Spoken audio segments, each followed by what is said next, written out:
la booy dóor pour am ngemb la waaye yéen pendant 10 ans da ngeen topp dóor bi rek ànd ceeg soxor goo xam ne ñëpp gis nañ ko di dóor rek waaye fu ngeen mujje du kat appui de waaye biir bi nga moo ne fas ci suuf. Donc il faut apprendre de vos erreurs.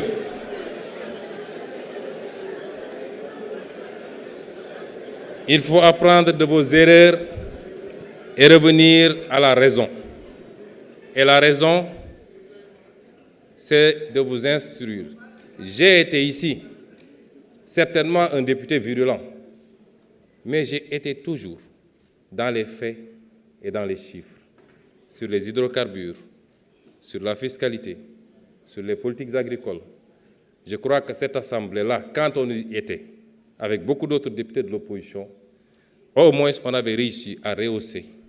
sans avoir besoin d'insulter qui que ce soit. Certes, l'Assemblée,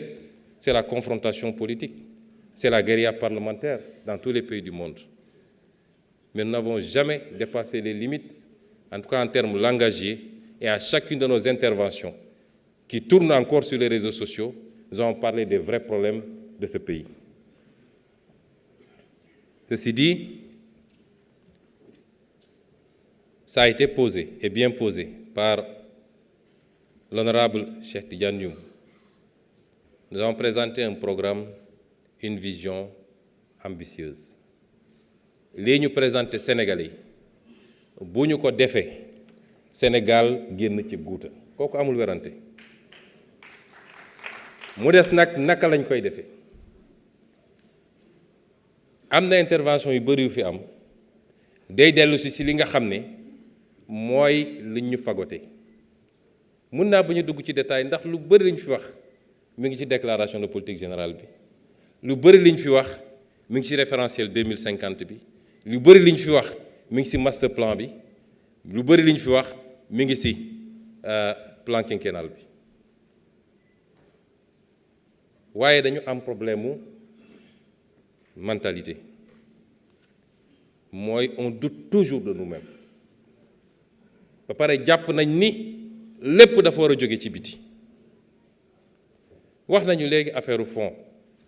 honorable Mbaye Dione wax na ci je salue son analyse il a bien posé le problème mais il n'a pas parlé de la solution ma njëkk a leeral ni exercice de vérité bi ñu def benn Sénégalais waruñu ne waru leen ko woon wax benn Sénégalais rawatina nag homme politique ñëw saytu réew gis ni réew bi dañ la ne woon bor bi fukk la ndekete bor bi nga fekk ñaar fukk la ñu ne la li manqué ci di nga soxla pour liggéey juróom la nga xool ndekete fukk la waaw ñu ne la loolu waroo koon wax ndax soo ko waxee bailleurs yi dañuy tiit kon nëppal ko mooy li nga fi fekkoon ci naka sudul noonu defal noonu continuer ko parce que li gars yi war a xam mooy suñ ko waxuloon ba mandat bi di jeex noonu la ñuy continuer ci suul bukki sulli bukki te balaa mandat bi di jeex bor bi kon dootul nekk 85 ou 87% waaye dina egg 150%. loolu la ñuy demander waru leen ko woon wax parce que les bailleurs loolu naka la ko homme politique mën a xalaate kon soo gisee luy taal réew mi ak luy yàq réew mi ak lu koy dugal ci guuta nanga ko nëbb balaa bailleurs yi di ko yëg parce que suñu àdduna yëpp jàpp nañ ne la ñuy développé ci biti la war a jóge ñëpp a war a applaudir le courage politique du président Bassirou Diomaye Faye ñëpp a ko war a applaudir mu des nag bañ koy wax xam nañ li ñuy wax lu mu doon xam nañu liñ ci ñu mën a fekk waaye nous avons assumé et nous assumerons chaque acte que nous posons chaque acte que nous posons et l'exercice de vérité sera total et complet wax naa ko ni bu ñu paree ci lii ba cour bi joxe valider audit bi te bu boobaa ku taxawoon fii weddi nag bu taxawaatee fii nee leen ko waxoon dëgg de ndax lappi-lappi ñu lay bindal ngay wax rek te xam-xam bi soriwul ku taxawoon fii ni lii amul ci audit des finances publiques bu Cour des comptes génnee rapport am bu taxaweti fii neen ko sëñ bi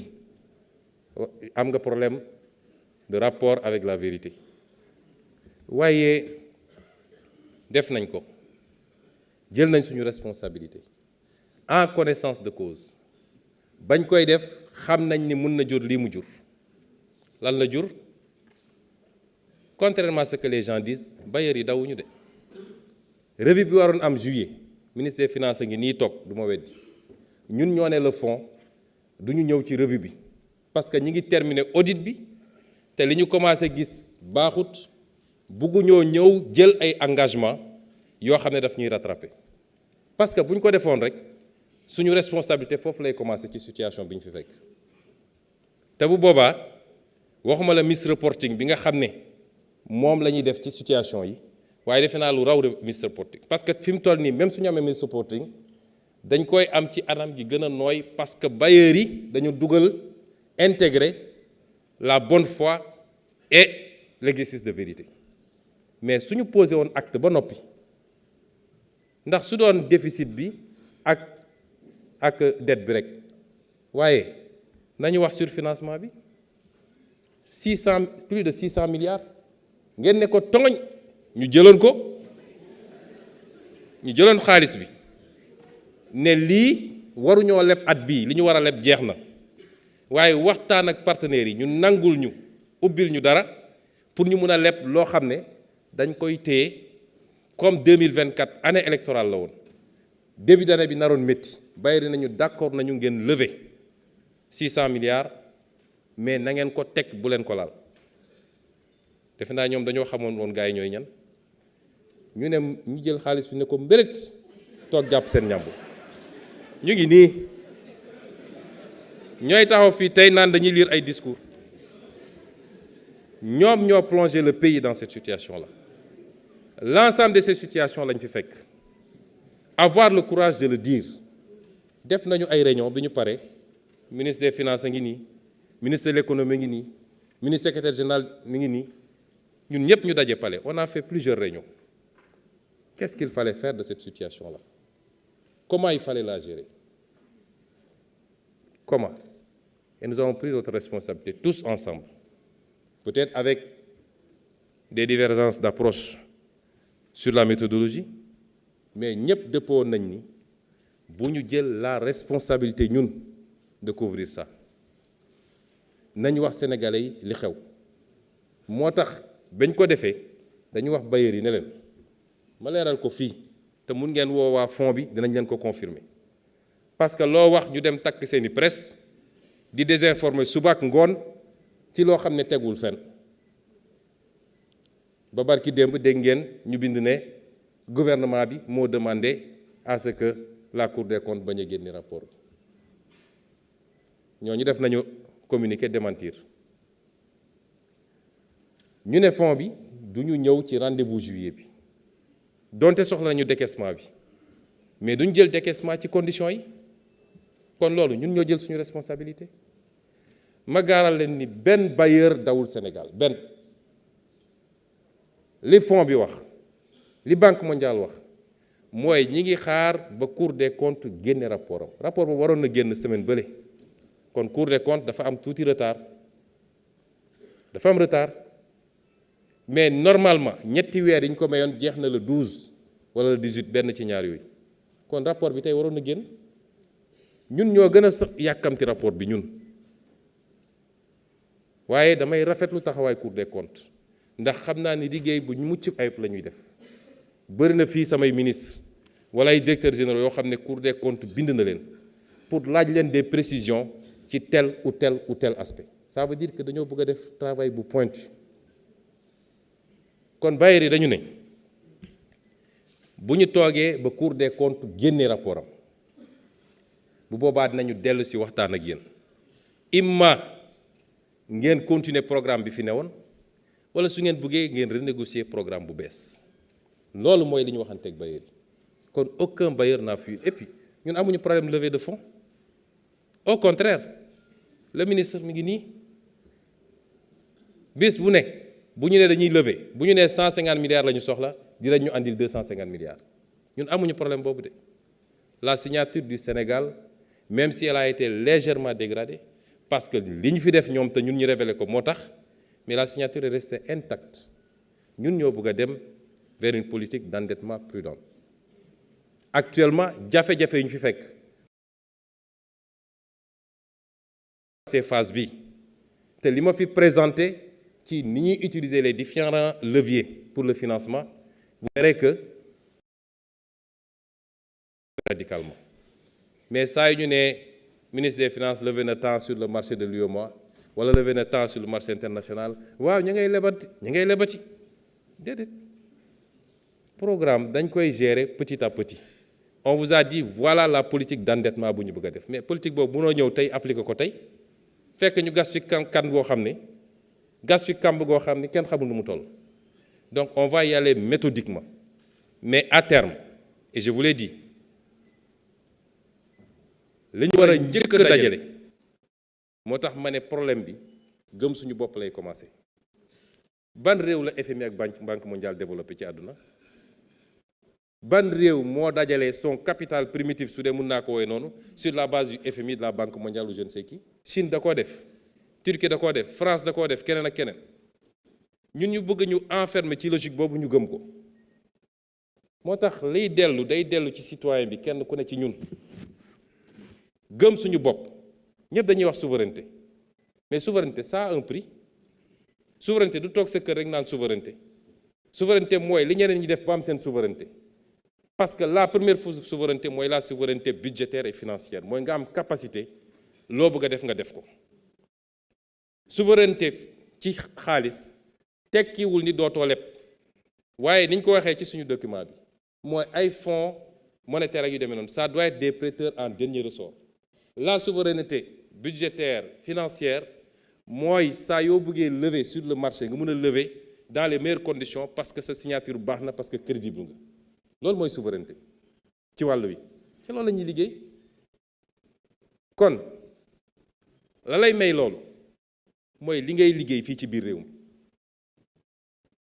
yàgg naa wax ku seet lire sama téere bi ma bind 2018 solution pour le Sénégal dem leen lire ko li ma waxoon ci naka la ñuy def ba dajale koom-koom ci réew mi ba dajale li nga xam ne fiscalité bi man loolu laa liggéey ay at man xam naa ni bu doon suñu potentiel 4 la benn bi la ñu exploité gu fiscalité bi dafa laaj nag ay réformes courageuses mais après dafa laaj ñu allier ñaar consentement à l'impôt ak consentement de l'impôt bokkul. Consentement de l'impôt mooy fii Assemblée nationale dañ leen di andil loi de finances ngeen voté vous avez consenti l'impôt mais le consentement à l'impôt mooy sentiment bi citoyen bi ne di am ne man damaa war a fay sama l'impôt parce que mooy tax ñu defar tali yi mooy tax ñu defar courant bi mooy tax ñu defar lii mooy tax ñu defar lii. loolu ci communication la restaurer la culture lan moo tax citoyen bañ a fay impôt te bu ko daayiraam laajee mu jox ko bu ko village am jox laajee mu jox ko bu ko ASCM jox laajee mu jox ko parce que dafa gëm ni xaalis bi muy dugal ci impôt bi politiciens yi ñoo koy séddoo waaye delluwul ci réew mi bis bu demee ba xam ni dërëm bu mu dugal day dellu ci réew mi te ku fi laal xaalisu réew mi ñu jaar fi ñuy war a jaar ak yow citoyen bi dina joxe l'impôt ci kaw nag ñu am une politique fiscale bu méngoog capacité citoyen parce que léegi monsieur Dione dafa wax ni woy les leviers innovants yi ñu bëgg a utiliser les Sénégalais n'en ont pas les moyens mais les Sénégalais ne vont pas rester éternellement pauvres parce que sooy apprécier dara da nga koy apprécier dans la globalité li ñu wax yépp ci ay politiques publiques yu ñu war a déployer mais l'objectif c'est de sortir le maximum de Sénégalais de la pauvreté vers les classes moyennes et ainsi leur permettre d'avoir la capacité d'épargner, mais c'est de sortir aussi d'autres Sénégalais de l'extrême pauvreté vers peut-être un peu moins de pauvreté. Tey la Chine 50 ans ci gannaaw les gens mouraient de famine. La Chine a pu sortir plus de 750 millions de personnes de la pauvreté. La Chine a su se faire une classe moyenne. est-ce que FMI moo ko financé? Est-ce que Banque mondiale moo ko financé? C'est peut-être les efforts internes ñu boole ko nag ak une ouverture réfléchie, parce qu'aujourd'hui on a plus besoin d'investisseurs qui viennent investir dans ce pays, mais qui investissent sur des bases gagnant-gagnant. C'est ça qui manque dans ce pays. Kuy ñëw di investir dafa ñëw pour gagner, mais dafa war a bàyyi lenn ci réew mi te li ëpp ci réew mi la ko war a bàyyi. Mais fii rek ngay gis ay situation yoo xam ne investisseur dina ñëw te la ñuy nangul ko jóge bitim réew duñ ko nangul waa réew mi. ñi ñu koy nangul ci waa réew mi ñoom ñëpp ay écran lañu, dañuy ristourner. Loolu mooy problème bi. Mais on a plus besoin de ça parce que le Sénégal est attractif. Bu leen kenn gëmloo ni réew mi réew mu ndol, réew mu am géej, am pétrole, am gaz, am zircon, am suuf su naat ñu war cee béy, am une jeunesse qui veut travailler, soo ko former encadrer ko. Mais réew moomu kan la ñu mën a gëmloo ni réew mi dafa pauvre? Ban richesse de France am te amuñu ko? France de amul gaz, amul pétrole, te pourtant benn ci 5 majors yi en matière de pétrole français la. Mbokk yi, mbir mi ci gëm sa bopp la. D'abord, il faut ñu génn ci mentalité complexe bi. Loo wax ñu ne tubaab yi nii wala naar yi nële wala chinois yi nii, gis nga ñooñu da ngay gëm sa bopp def li nga war a def ñu gaaw ñëwal la bu baax a baax a baax. Mais bu ñu xamee ni fii dara new dañuy ñëw jël li ñu soxla rek dem seen yoon. C'est ça qu'il faut commencer dès à présent. Boo ko jëlee suñu ressources naturelles li tax on a mis en place un comité de relecture qui va enchaîner sur la renégociation. Yàgg nañ koo wax ñu naan mënul ne waaye lu mën a ne la. Dinañu waxtaan nationaliser wuñu waaye contrat yi bon yi nga xam ne signé nañ ko fii jël alal réew mi joxe ko ci anam goo xam ne jaarut yoon wan nañ ko barki démb ci jën gi ndax renouveler wuñu contrat bi ñun ñoo jël responsabilité boobu. Ba pare madame le ministre publier la liste des navires yi nga xam ne am nañu droit napp fii Sénégal. Noonu lañ koy defee dans tous les segments et dans tous les secteurs. Bi ñu xoolee li fi nekk waxoon naa ko sama livre 2016 man je n'ai pas à rougir parce que au moins li may xalaat baax na baaxul je suis l'un des rares hommes politiques boo xam ne yàgg naa bind ne lii mooy sama gis-gis ci réew mi te kenn weddiwu ko waxoon naa fii ni conditions yi ñu joxee suñu gaz jox ko Frank Timis mu jaare ko jox ko Cosmos mu jaare ko jox ko BP méngoowul woon ak suñu code te ba tey maa ngi koy wax te liñ ci war a def nañ ko def ak yeneen yoo xam ne lu am la loo xam ne du lu ñuy sikk sàkk. Xam nga dafa am liggéey yoo xam ne boo koy def da nga koy def ci tey ak dal waaye lii ñuy liggéey nii bu gaa yi jàpp ni mbir mi déedéet résultat yaa ngi ñëw mais su yemoon ci loolu rek nga jël suñu ressource naturelle fii wax nañ fi affaire énergie dama wax ni mënoo développer am réew soo réglewul problème énergie bi mënoo jaay courant à 110 francs le kilowatt-heure jàpp ni mën nga industrialiser réew moomu mën nga def mbay mënul am alors que pays asiatiques yi ñu ngi à moins de 40 francs ak yu demee noonu. Bi ñu ñëwee lan lañ fi fekk jëlal suñu gaz bii nekk GTA lan mooy option nguur gi fi nekk lan la ñu signé mooy gaz bi nañ ko liquéfier dugal ko ci ay bateau dem jaay ko bitim réew ñoom daal lu fi am rek na dem lu fi am rek na dem. Parce que Babacar Ndiaye posé na question ci naka la ñuy def ba gën a tirer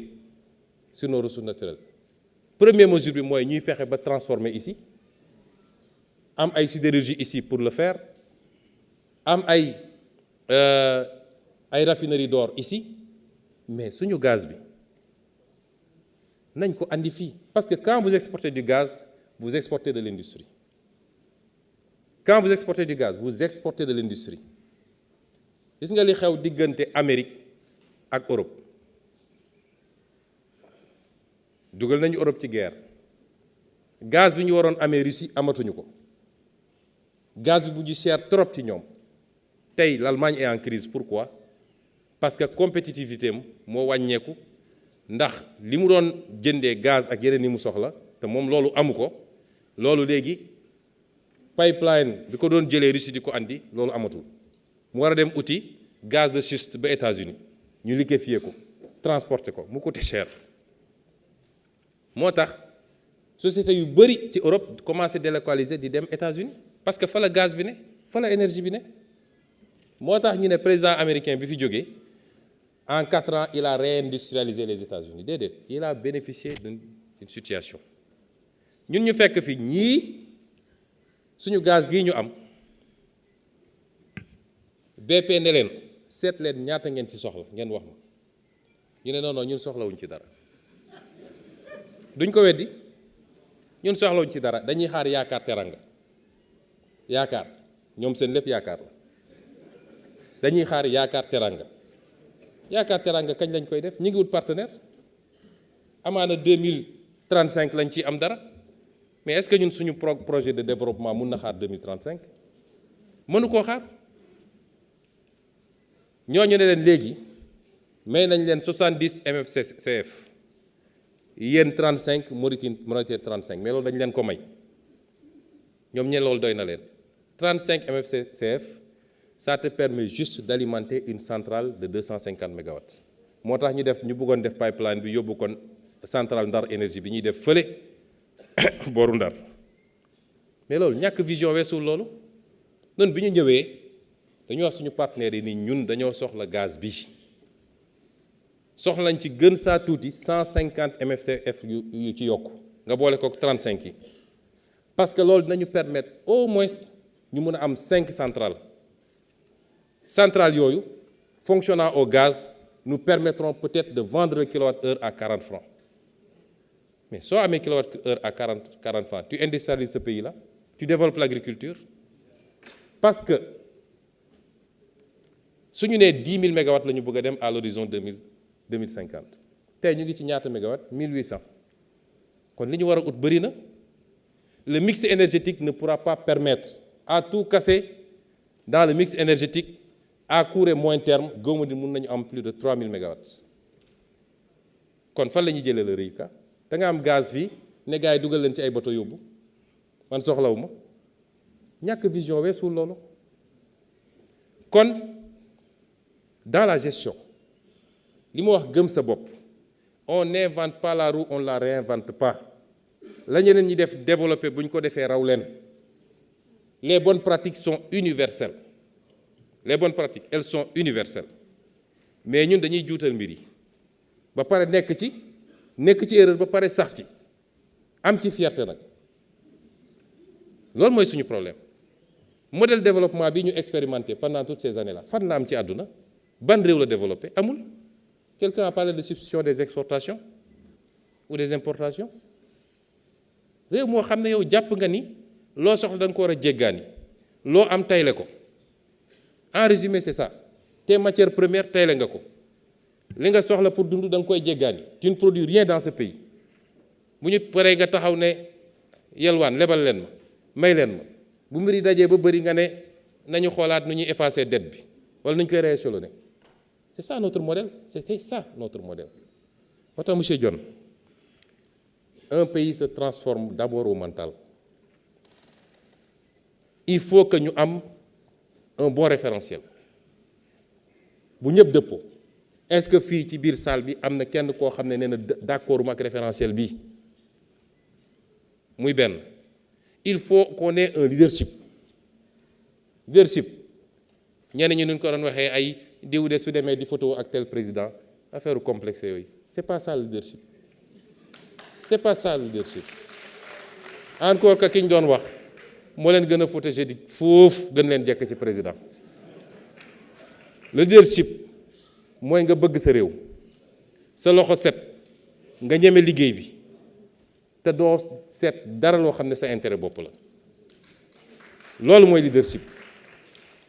waaye diw est un grand leader diw est un truc alors que yow sa poche rek ngay xalaat c'est pas ça le leadership mais ñaar yooyu bu amee ba noppi il faut une masse critique. Je suis en train de réciter parce que li dama ko yàgg a wax démb te tey la gën a dëggu ci man. Il faut que askanu Sénégal xam ni président Bassirou Diomaye du moom mooy développer Sénégal, Ousmane Sonko du mooy développer Sénégal. bu dee gis-gis bi leer na leader yi ñu yaakaaroon ne am na fi mais askan wi dafa war a def bloc ça c'est pas de la politique de li defar réew mi élection bu jotee kenn ku ne xoolaat nu muy demee toj bopp jona xam waaye tollaguñu foofu. Est-ce que askan wi d'accord nañ ni programme bi baax na? Est-ce que d'accord nañ ni leader yi ñu soxla woon am nañ ko? Est-ce que acte yi ñu posé gum bi ñu commencé ba léegi dëppoo nag li askan wi doon xaar ci réew mi? Mais loolu bu amee askan wi moo war a jël mbir mi nag ndax président Diomaye gën saa gudd ñaari mandat lay def, gën saa gàtt benn. Sénégal est-ce que day yem ci 5 ans wala 10 ans? kon référentiel bi ñu def référentielu askan wi la, askan wi moo ko war a téel boppam. dañuy wax ni dafa am réew yoo xam tey boo fa demee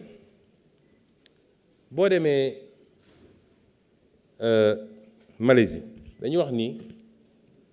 malaisien bu nekk am na lu mu xam ci programme de développement bi nga xam ne Mahathir moom la fa andi woon. ba soo wàccee ci aéroport bi taxi bi ngay déggu boo waxtaanee ak moom dal ne ah man de ci mbay mi ak ci transport bi defe naa li mu def bëgg a def baax na parce que lii ak lii ak lii. Rwanda bii looloo fa am Rwanda boo fa demee organisation bi fa am discipline bi fa am mais ni ñuy àndee ak seen président gisuma ko feneen ci Afrique. loolu la ñu soxla fii Sénégal moo tax ñu insister sur la discipline et les valeurs kenn ku ne ci ñun am na loo xam ne yaa ngi koy traîner ci ay taar yoo xam ne baaxul ci réew mi en termes de discipline en termes de patriotisme en termes de bëgg réew mi ba léeg-léeg nga ne lii baaxul ci réew mi donte sama intérêt la bàyyi ma moytu ko loolu ci la bokk. C'est l'aspect le plus difficile, je le conçois, parce qu'il faut beaucoup de communication, il faut beaucoup de proximité. Changer l'aspect immatériel, imperceptible, moo gën a jafe dans les politiques de développement. Mais une fois que le déclic est là, kenn dootul arrêter le processus de développement. luy jëm kanam la rek kenn mënut ko arrêter. moo tax ñun ñëpp suñu responsabilité, y compris les députés de l'opposition, y compris les partis de l'opposition. Parce que nag man gisaguma lu ñu fi reproché de lu ñu toogee ak léegi nee nañu mbir yi dafa yéex, dund gi dafa cher. def naa am na ñu ko warul wax ci réew mi de ndax bu ñu defoon li ñu waroon def dund gi du cher te ñun liñ ci jot a def bu ñu ko defee d'ici 2 ans 3 ans 5 ans on verra ndax dund gi cher na ba léegi wala wàññiku na. lu ñu yàq pendant des décennies nga ne ci ñaari weer wala ci juróomi weer nañ ko defar loolu c'est de la politique politicienne te li xew ci réew mi musul am nag kenn musut a gis régime bu toog man de fekke naa fi au moins ñetti alternance régime bu toog neewagoo salaamaaleykum sax gars yi mel ni nag lu kenn xamul ànd ak seen presse mbër désinformation saaga xaste lu nekk ñu def ko jàppoon ni loolu dina leen may nag élection législative ñu gañe ko waaye def naa bi ñu ci jógee ba léegi gars yi mel nañu ñu liw de te di ngeen yàgg liw nag liw moom di ngeen ko yàgg def.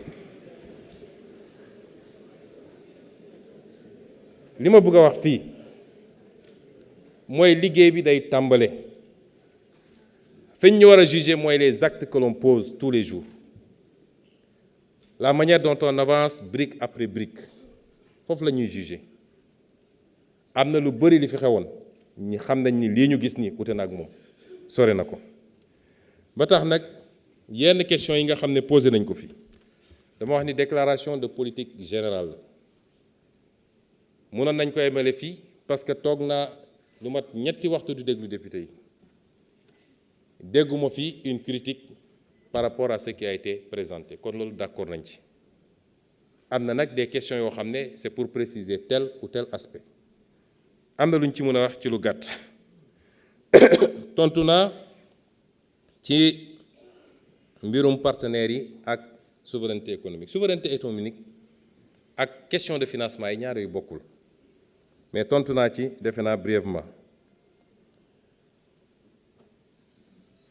De même que sur la question de l'épargne locale. L'épargne locale a quelques possibilités, mais elle n'est pas encore très développée. C'est la combinaison de toutes les actions qui va nous permettre d'élargir petit à petit le champ de cette épargne locale. Alors, moi permettrai aussi, moi wax ci ñaar yoo xam ne peut-être ay off la mais c'est important bu ci njëkk mooy nañu bàyyi di politiquer région ak waaso loolu amul njëriñ fii ñun ñëpp Fuutanke lañu nañu bàyyi wax yooyu amul njëriñ ay Matam dañ ko bàyyi ci lii suñu bàyyi Matam ci loolu ñi fi toogoon ñoo ko fi bàyyi te waa Matam lañu ñi yoroon réew mi ñoo ko bàyyi ci loolu te waa Matam lañu ñun on ne fait pas de distinction entre les Sénégalais yàlla mi ma tiim xam na ko xaw ma lan mooy tarixa jàmbur wala lan mooy diine jàmbur wala lan mooy ethnie jàmbur yooyu c'est des détails ñun dépassé nañ loolu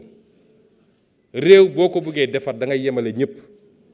parce que nag Dakar mënul développer Matam sous-développé Matam mënul sous-développé Ziguinchor développé c'est pas possible donc problème yooyu amu fi et puis dañuy wax yoo xam ne taxawul affaire pôle yi c'est de la désinformation pôle yi ñun ñoo ko proposé biñ ko proposé ba pare dañu xool configuration bi parce que découpage géographique découpage administratif kenn du ko def par rapport à des ethnies mënoon ne ethnie yëpp dama leen dajale ci benn région la région naturelle de Casamance c'est la région la plus naturelle du Sénégal ci configuration ñaata région la ñett la benn région la woon en 1960 ñu def ko ñaar ensuite Kolda ak Ziguinchor ñu ñëwaat def ko ñett la région du fleuve benn région la woon ñu dox ba jàpp ni dafa rëy torop ñu def ko ñaar def fi Matam def fële Saint-Louis mais c'est comme ça que ça évolue mais est-ce que sooy def découpage da ngay toog fii naan fii mooy Fouta fii mooy Bundu fii mooy déedéet c'est d'autres préoccupations et à partir de ce moment l'appellation ba léegi tuddeeguñu foofu dara de dañ ko tuddee pôle nord lañ ko tuddee vous savez pourquoi c'était pour éviter du pôle nord bu sedd ba de mais c'était pour éviter que yàqkat yi dem ci population yi di leen gëmloo ay affaire du moom rek lañu tuddee lu ñu tuddeegul pôle sud-est tuddeeguñ ko pôle sud tuddeeguñ ko pôle centre tuddeeguñ ko est-ce que da nga dégg waa Kaolack Kaffrine ak yooyu ñu ñëw naan ñun Saalum wala ñun Siin wala pourquoi tuddeewuñ ko dañu xool ne dafa am ay réalités sociologiques nañu bàyyi buñ ci tollee bu war a baptiser ces pôles là ñu dem waxtaan ak ña fa ne boo xool lu ñuy déggooy parce que Ferlo mu nga fa Fouta mu nga fa une partie du Waalo mu nga fa loolu il faut nga xool noo koy defee et les gens c'est là pour dire voilà le Fouta est oublié man Fouta ma ñu oublié ça il faut arrêter ce genre de politique ñëw taxaw bay xëxët di wax di fëgg dënn làkk lu ñu déggul man amoon casque bi heureusement mais on m'a traduit il faut arrêter ça vous ne rendez pas service au Fouta le Fouta est partie intégrante du Sénégal benn la Wolof séeréer Joola keneen ak kenn ñun ñëpp benn lañu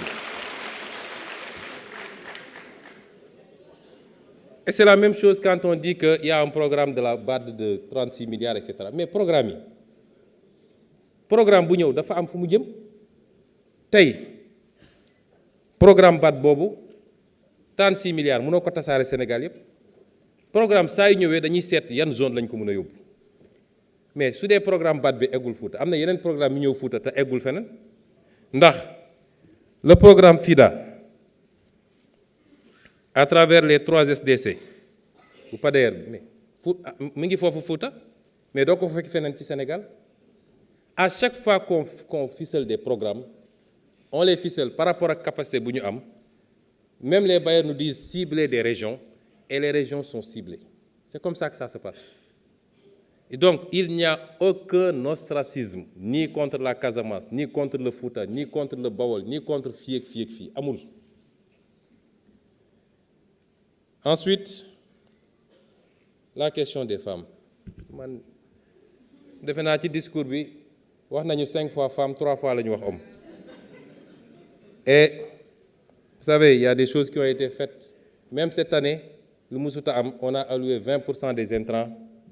aux femmes agriculteurs. Madame la ministre crée un temps une structure uniquement, c'est pour l'encadrement des femmes et leur leadership. Nous, on n'a pas de problème de femmes. Le problème qui se pose, c'est que nous avons essayé de politiquer. Madame Diack, honorable députée, les femmes du Sénégal sont très conscientes. Vous avez été à 2 élections. Si les femmes avaient voté pour vous, vous serez présidente de la République. Il faut que nous utiliser ou instrumentaliser les femmes. Amul ben gouvernement bo xamné di nga ñew sagane jigen ndax ñoy suñuy jabar ñoy suñuy yaay ñoy suñuy dom. Comment pouvez-vous penser qu'un Sénégalais mën na xey rek bañ jigen? Ça c'est quelle façon de xey rek na ñi bañ na leen. Et vous me dites quel problème j'ai avec les femmes? C'est quand vous me disiez mais qui est Sonko? Je n'ai aucun problème avec les femmes et je suis Sonko.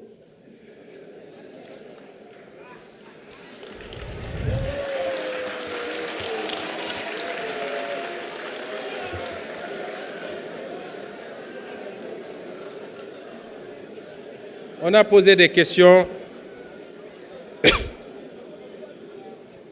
sur l'hydraulique. Je confirme, honorable Lahad Ndiaye,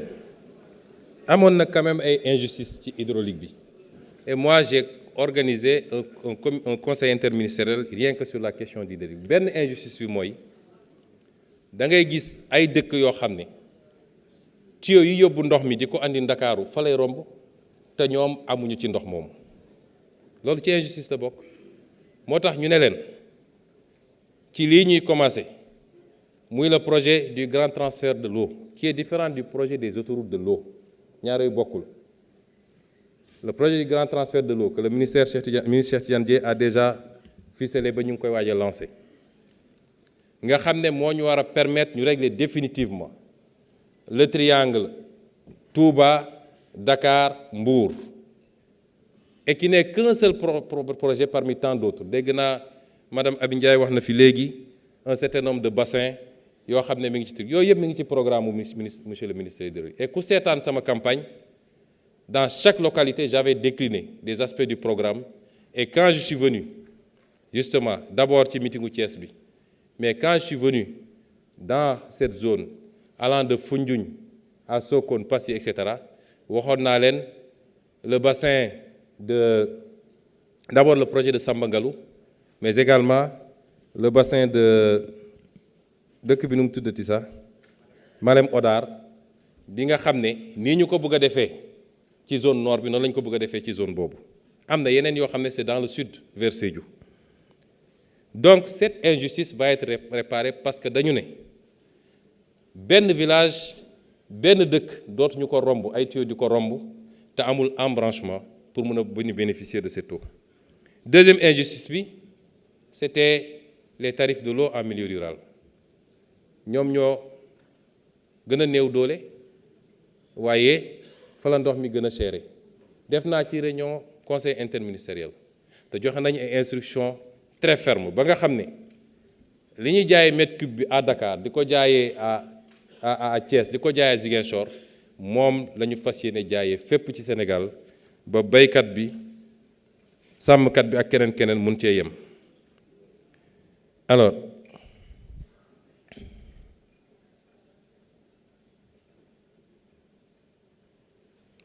on m'a posé une question sur l'amnistie, la différence entre abroger et rapporter. Loolu juriste si mën nañ ci tontu donte am na lu ma ci jàng tuuti. Le terme abrogé n'est même pas impropre quand il s'agit de loi. le terme rapporter du moins, on ne rapporte pas une loi, car il y a un autre terme beaucoup plus approprié. Mais rapporter n'efface pas totalement la loi,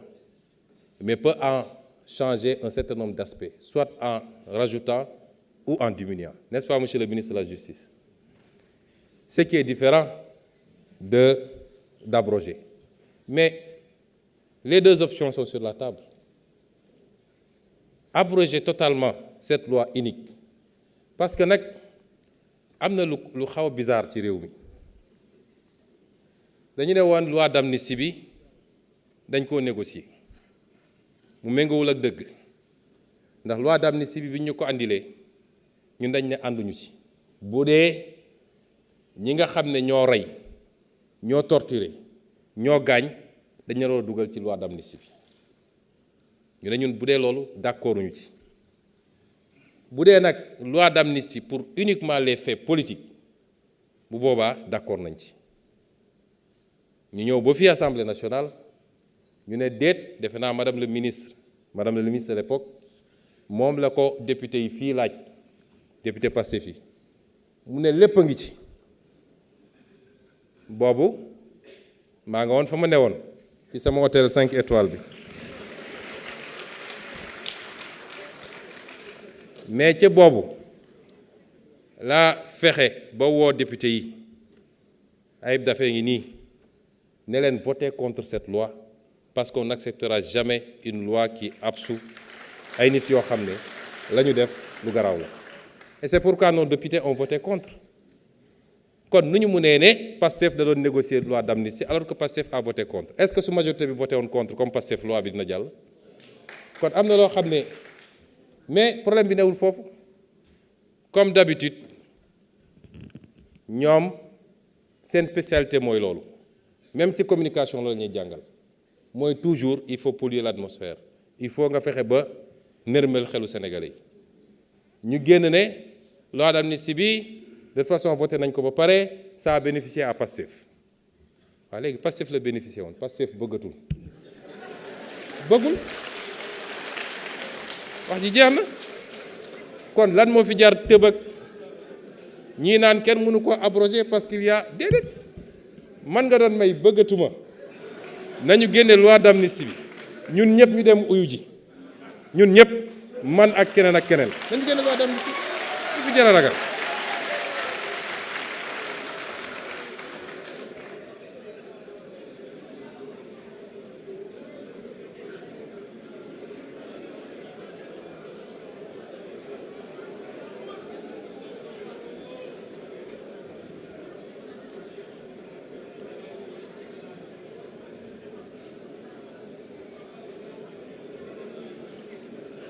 question bi ñu posé également sur l'économie numérique oui d'accord naa ni le numérique lañ ca war a def defuñu ko il y a deux aspects il y a l'aspect sécuritaire d'abord nous sommes dans une insécurité numérique extraordinaire dans ce pays démb rek wala barki démb le ministre des Finances mu ngi may envoyé information que notre système était encore attaqué heureusement qu'il y a eu une réaction rapide mais commencé woon na am lu mu yàq lu bari ci li ñuy utiliser fii comme des logiciels des progiciels maîtriser wuñu ko yoruñu clé yi kenn xamul fu mu jóge tey réew yi nga xam ne dañoo sori torop ci domaine boobu suñu bëggoon bloquer Sénégal tout de suite amaana mën nañ ko def donc premier aspect bi c'est l'aspect sécuritaire wax naa ko barki démb bi may dem ci ndaje xale yooyu nga xam ne c'est la fierté du Sénégal ndax ci domaine yi nga xam ne lu mel ni intelligence artificielle ñu ngi ci def lu am solo mais l'autre aspect c'est que le numérique est le premier facteur économique aujourd'hui dans le monde le premier chaque jour mu wax ko bu njëkk ba soo nee multinationales yi gën a am doole lan lañ lay wax ñi nekk ci pétrole beeg gaz bi Shell BP Total et cetera mais ñooñu tey mennum Google rek soo leen dajale woon ñoom ñëpp Google moo leen ëpp doole foofu la ñu toll tey l'économie est numérique tey soo demee ci réew mu mel ni Chine numérique bi mi ngi représenter 42% de son PIB la Chine foofu lépp man di demaguma fa waaye gars yi fa bu dem nee nañ ma sa hôtel sax da ngay commander robot moo lay andi servir la ça c'est de l'intelligence artificielle foofu la àdduna bi toll. loolu mooy les grands enjeux et les grands défis mais xëy su bëggoon jot nekk ci plateau yi diw jaar na fi diw lekk na lii il faut ñu dépasser yooyu. Ce qui nous interpelle est extraordinairement grave et si on n'est pas conscient de notre retard on ne pourra jamais le rattraper. Et j'ai l'impression que une certaine classe politique malheureusement n'a pas encore conscience de cela. Et comme je l'ai dit, c'est grâce au numérique que la Chine a sorti énormément de personnes, des centaines de millions de personnes, de la pauvreté. Changement climatique bi tam wax nañ ci lu bari mais am nañu un certain nombre de programmes yenn yi c'est déjà bouclé comme le WACA yeneen yu ngi en cours avec des mesures à long terme et des mesures immédiates notamment pour Bargny qui a été soulevé ici ak yeneen dama ne sànq déclaration de politique générale la sànq dama wax ministre yi ne leen liñ fi posé yëpp ci question peut-être duma ci mën a entrer dans le détail mais lépp dañ koy recenser bu ñu paree nañu def un livre de la déclaration de politique générale boo xam ne déclaration bi elle-même ma nga ca mais les questions qui ont été posées et les réponses qui ont été apportées sectoriellement.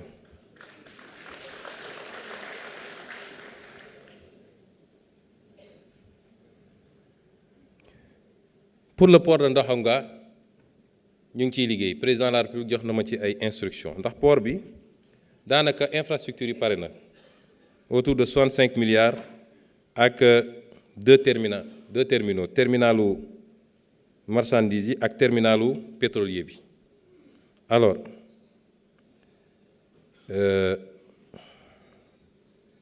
terminal marchandise moom dina commencer fonctionner ci premier trimestre bi janvier février mars et nous sommes en train de discuter avec des concessionnaires pour le terminal pétrolier. am naa yaakaar ni en tout cas ci premier semestre bi au moins le terminal à marchandise le terminal marchand va commencer et que deuxième terminal bi dinañ ko concéder rapidement. J'ai reçu moi-même les offres sur ma table. On est en train de les étudier avec des nationaux qui ont une certaine capacité et qui ont un appétit certain pour ce terminal qui doit permettre le stockage de produits d'hydrocarbures, mais surtout la distribution. Ça permettra même peut-être yenn camions yi jógee ci sous-région yi du ñu ñëwati ba Ndakaaru mais mun nañu jëlee en tout cas ñi ñëw jël ci carburant mun nañu ko jëlee foofu wala ñuy ñëw ba fii.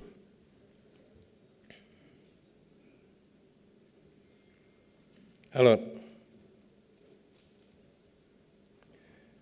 M. Char a demandé ndax chiffres yi ma wax, je les confirme. Vous savez, dans un pays, il faut qu'on s'accorde ni am na des organes dédiés pour nous donner les statistiques de ce pays. On peut douter de ces statistiques et boobaa il faut se donner les moyens de les auditer. Mais à défaut, je voudrais savoir est-ce que lui il a d'autres statistiques ak fan la ko jëlee. Parce que doone damaa dox rek gis étranger kon étranger yi de léegi 50% réew mi ñoom la déedéet nañ ma jox des statistiques ak ñu wax ñu fan lañ ko jëlee. Recensement général bi may wax nii le ministre de l'économie est ici il ne me démentira pas te mun ngeen dem mun nañ la utal rendez-vous nga dem ANSD mun naa la ko utal demain nga dem ANSD. Recensement bi mooy 5e recensement général de la population et de l'habitat moom moo génne ni aujourd'hui on a 207 791. La méthode n'est peut-être pas complète parce que le système est déclaratif mais système boobu moo ñu jox ne ñun 18 millions lañu moo ñu jox leneen ak leneen toutes les statistiques qu'on utilise en termes de population foofu la jógee te noonu lañ koy defee ci àdduna bi yépp nag man gisuma beneen méthode. Donc, à partir de ce moment, je maintiens, oui, que les chiffres officiels qui ont été donnés par l'organe habilité à le faire donnent ce chiffre-là. mu des nag politico xam nga yu bëri dañ koy wax te lu am la ci réew mi ba pare monsieur Sarr naa la jox un certain nombre de lois et de décrets nga xool ko étrangers yi à part ñi nekk biir CEDEAO te même ñoom am na une réglementation mais du fi étranger jóge rek ñëw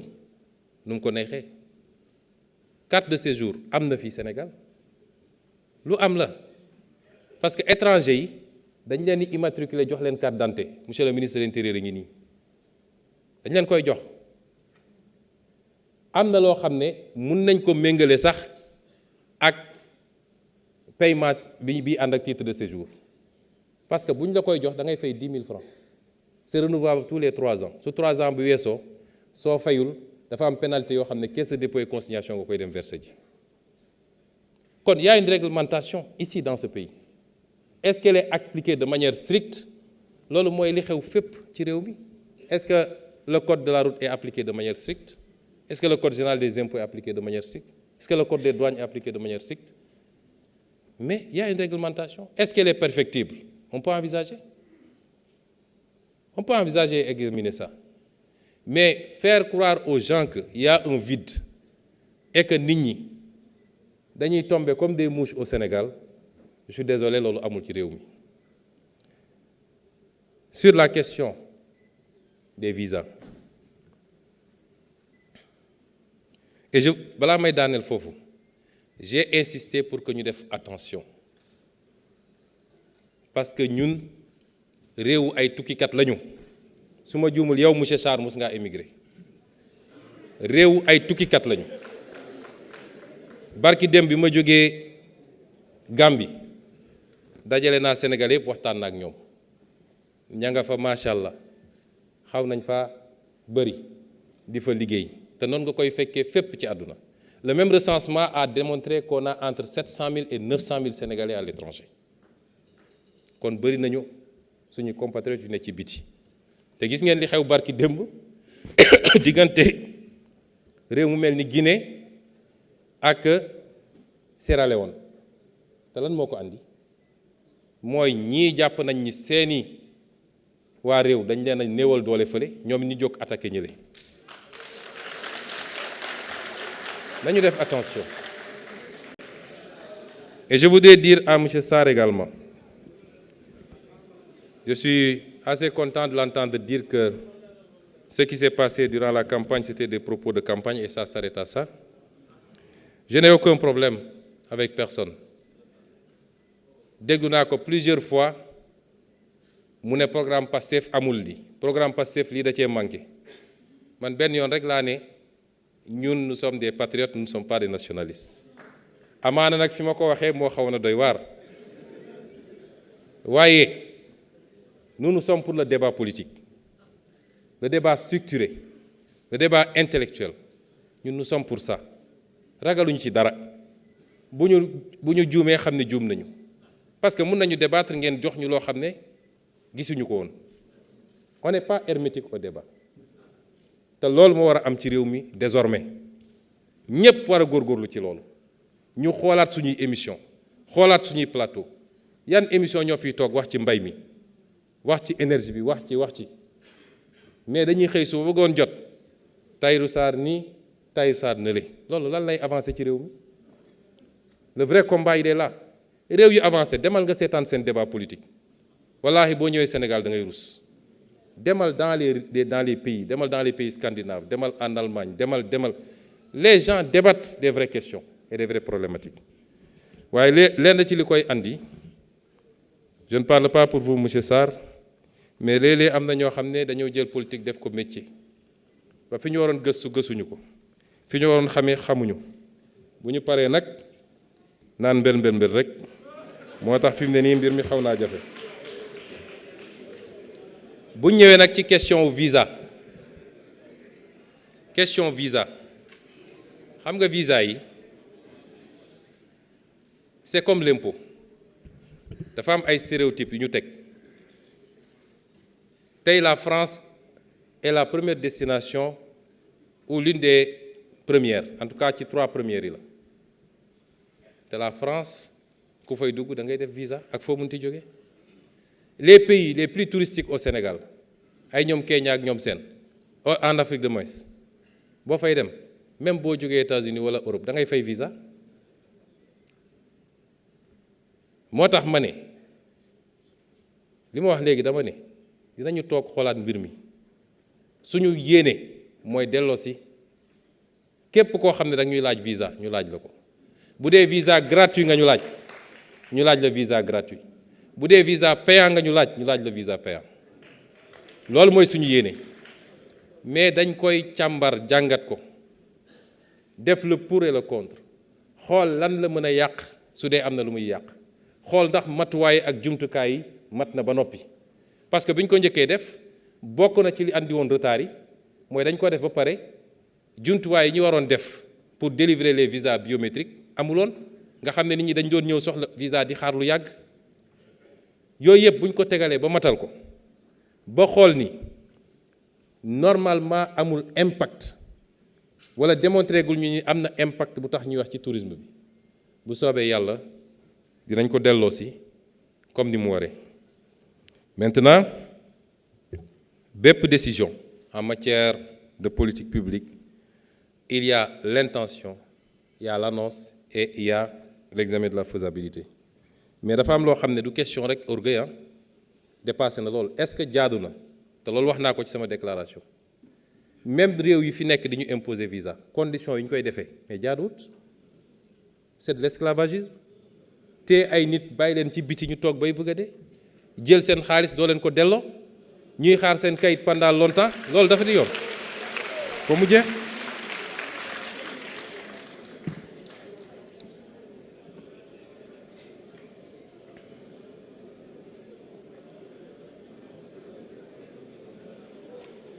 Pour la question des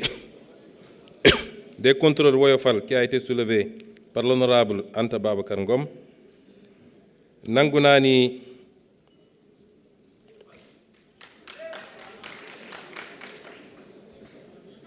Madame Ngom, Madame Diack parce que rek laa yooyu de du ay xarga fuufa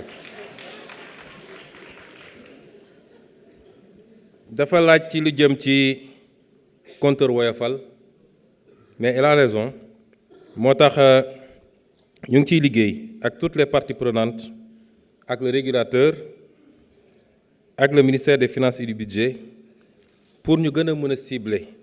la subvention yi ci bépp secteur lañ ko bëgg a def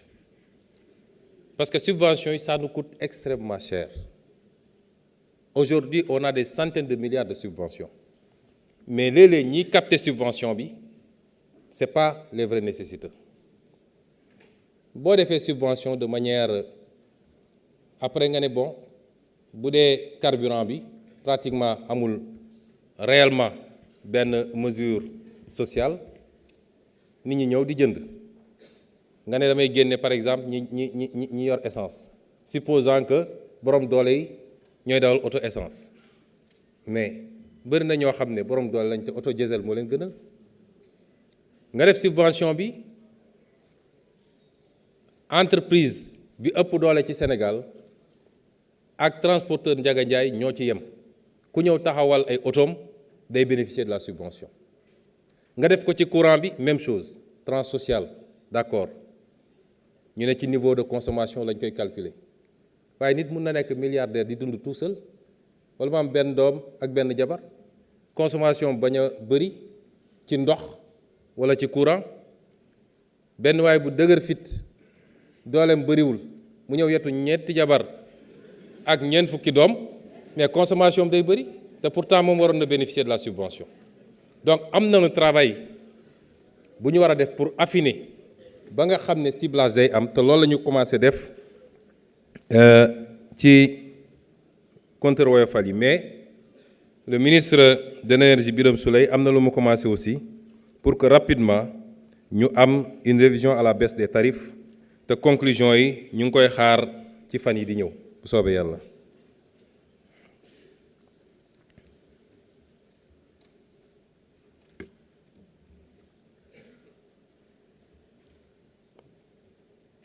On a parlé du coût de la vie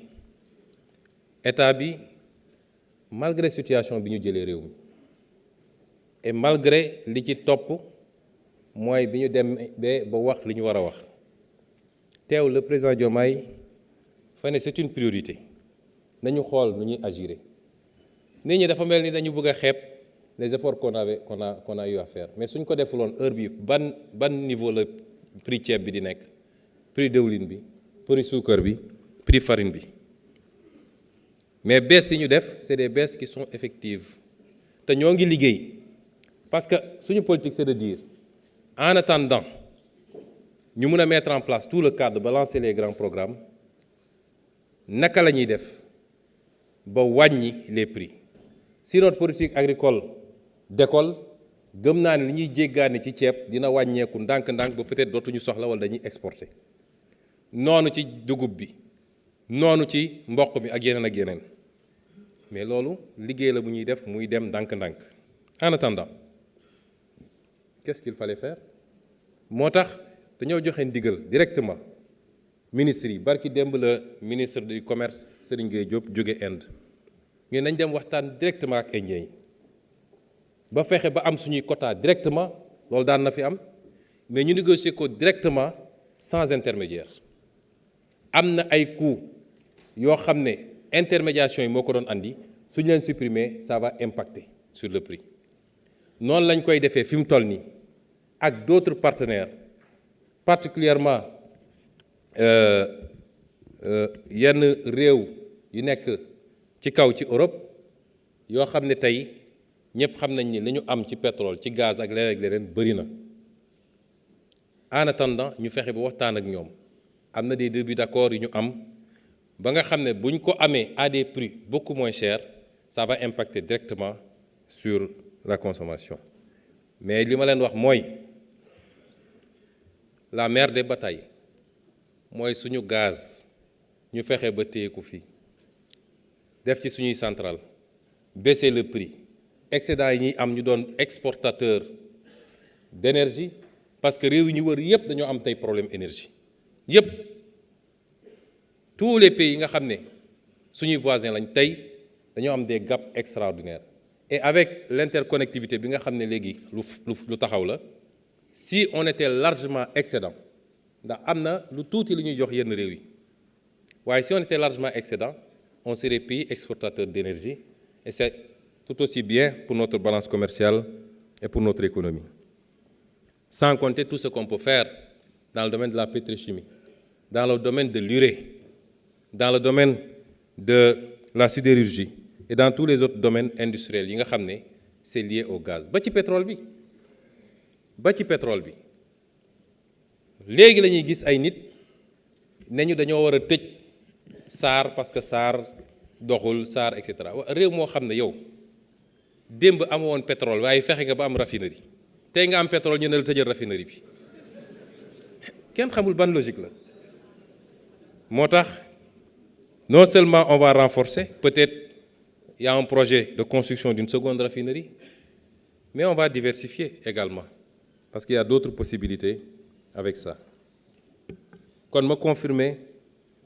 que les baisses sont effectives. Toujours ci projet yi l'honorable Wagué Banta nous a parlé des phosphates de Matam. ñii bëgg a gëmloo nit ñi ni ñun dañoo sàggane telle ou telle région ñi fi newoon de amuñoon projet ci phosphate de Matam suñu sàgganoon ni ñu def phosphate des ICS nga xam ne tey ñi ngi xool naka la ñuy def ba boole ko ci renégociation yi ndax ICS lan lañ ci am ñun phosphate bi dañ koy génne def ko comment ça s'appelle encore liquide bi nu mu tudd acide phosphorique mais acide sulfurique du moins mais li ci ëpp day génn réew mi ba ñun dañuy obligé di importer engrais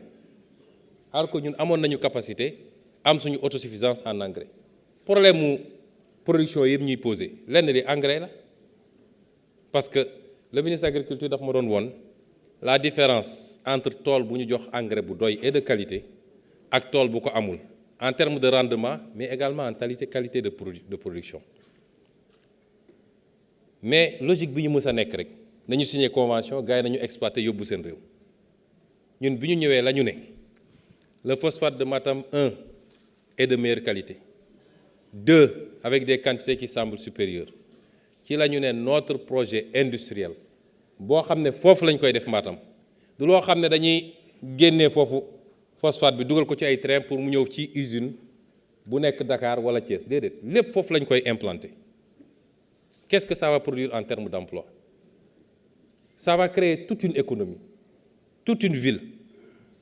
Ñu ne loolu lañ koy defee lañ ciy am te gëm naa ni ñu ngi ci phase terminale avec les partenaires, avec SFI ak OCP, l'Office chérifien du phosphate de Maroc. Étude faisabilité yi dinañ ko lancer bientôt et l'objectif c'est de produire 3 à 4 millions de tonnes d'engrais yoo xam ne peut-être gën saa gudd gaw ma ni Sénégal soxla nañu 1 million de tonnes d'engrais la ca des ça pourra aller dans les marchés à fort potentiel, notamment les États-Unis et le Brésil. Et c'est comme ça qu'on construit petit à petit une économie.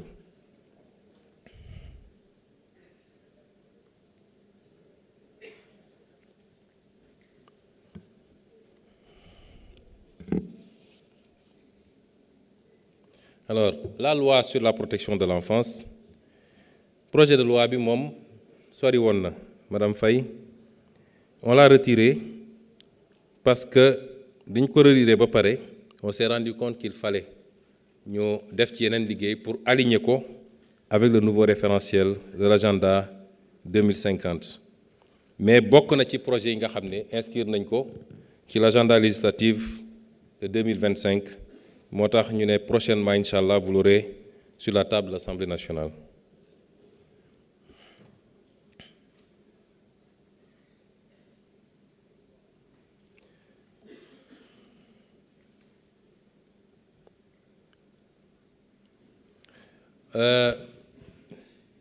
Madame Sonko, pour ne pas passer par le nom, quand Ousmane Sonko est là, l'autre Ousmane Sonko se met à aller. Alors, pour la Casamance, les déplacés, wax naa ni tenir nañu un conseil interministériel. Programme yi lancé nañ ko. Nous étions en phase d'atterrissage budgétaire. Mais malgré tout, am na déjà les premiers montants pour le déminage, par exemple, ont été inscrits dans la loi de finances initiale. Je crois que ça se rapproche de 500 millions. Mais le reste, le reliquat va être inscrit rapidement. Probablement, en tout cas, on va commencer à déployer probablement même avant la loi de finances rectificative. Parce que objectif, c'est simple. On veut que le déminage soit fait, le déminage humanitaire, par nos experts locaux. Parce qu'on s'est rendu compte que ça coûte beaucoup moins cher quand c'est fait. Les gens ont été formés ici et font très bien le déminage avec le soutien et l'aide de l'armée. Moo tax ñu ne dañuy budgétiser. Ailleurs, il y a des fonds qui existent dans le monde qu'on peut essayer d'aller chercher.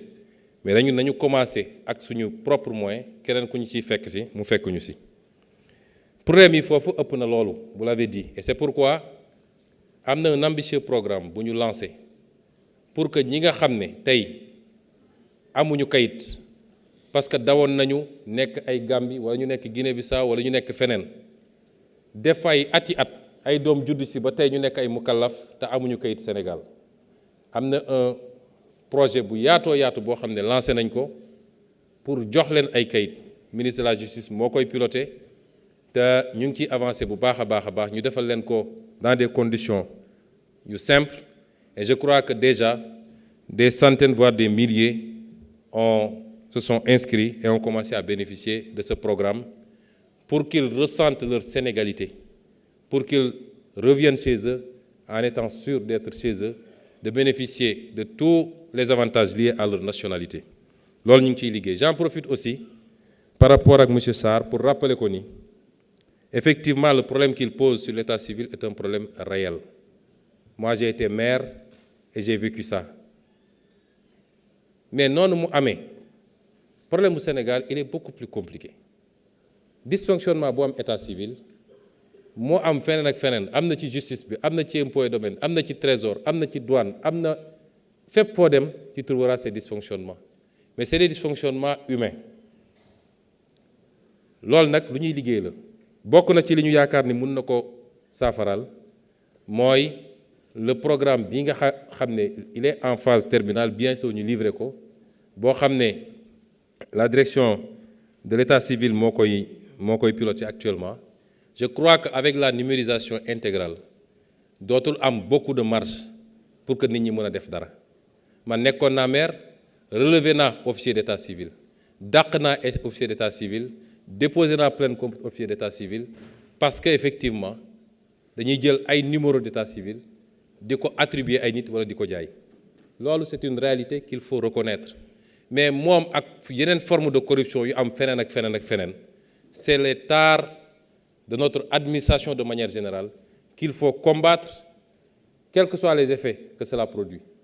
parce que ni mu amee effet négatif ci état civil bi noonu la ko mën a amee dans la douane noonu la ko mën a amee lorsque c'est fait dans la circulation loolu la mën a amee feneen ak feneen tey mun nañu am problème bu mel noonu ci ñi nga xam ne ñooy contrôler circulation bi oto bu ñu waroon jàppuñu ko oto boobu daw tuuti accident ay bakkan rot ci loolu moo gën a grave délivrer un document d'état civil et tous les jours on le vit mais loolu liggéey la boo xam ne du rek un travail législatif les questions liées au mauvais comportement à la corruption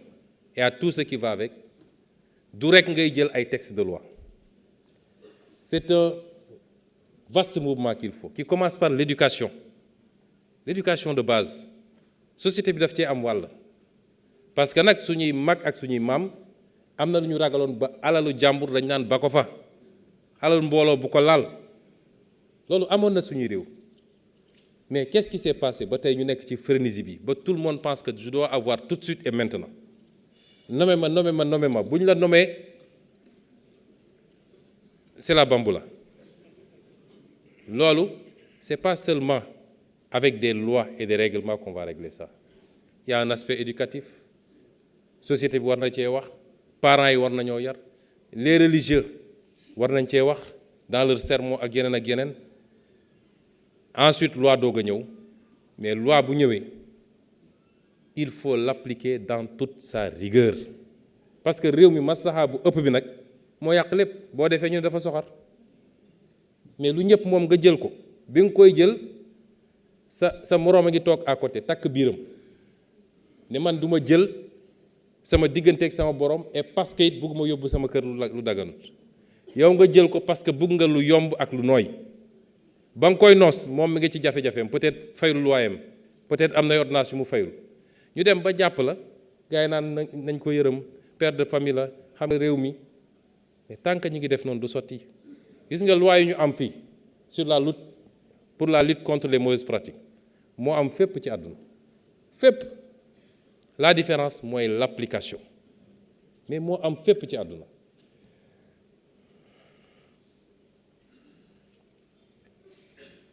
honorable député Cheikh Thioro wax na problème mu sécurité à Touba ma ànd ceeg moom te liñ ci war a def nañ ko def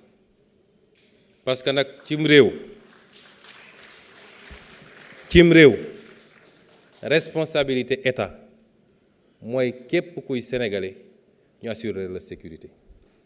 te état warul toog ba seetaan ba ay civil groupe ak groupe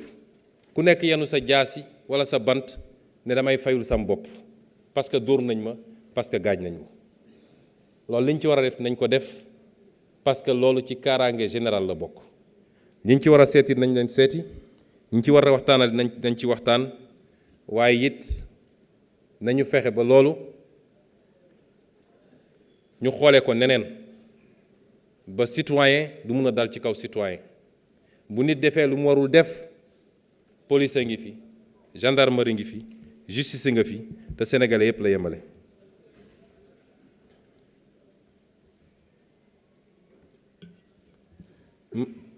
Je crois que pour la diaspora jarul ma ciy waxati lu bëri xanaa kay honorable Aïcha dafa xaw a xër rek waaye léeg-léeg dañ may tooñ sax naan ma damay beral loxo diaspora bi